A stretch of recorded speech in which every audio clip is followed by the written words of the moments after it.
Briefcase in hand, the British Finance Minister unveils his last budget before the general election.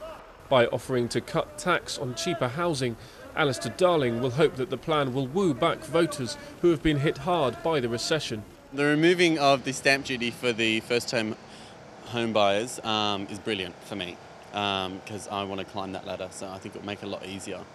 But one tax is being replaced by another, a small increase on fuel as well as the so-called sin tax on alcohol and tobacco.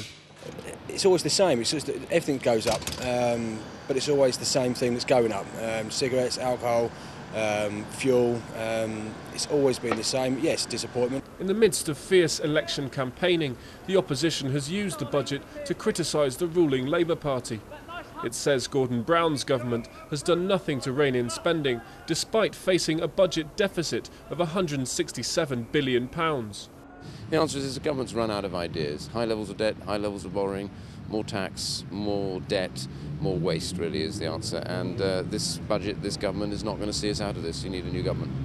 With the election just 6 weeks away, polls suggest that the fight is on. Critics of the budget say its more populist measures, including a tax increase for the wealthy, are simply buying the government time. The Chancellor, like the government, like the country, is completely straitjacketed financially. Very little he can do, apart from rearrange things in an as attractive and reassuring a way as possible. But we all know that this is just a down payment of a budget. The real thing will happen after the general election. And with the clock ticking, it could prove to be Labour's last budget for a while.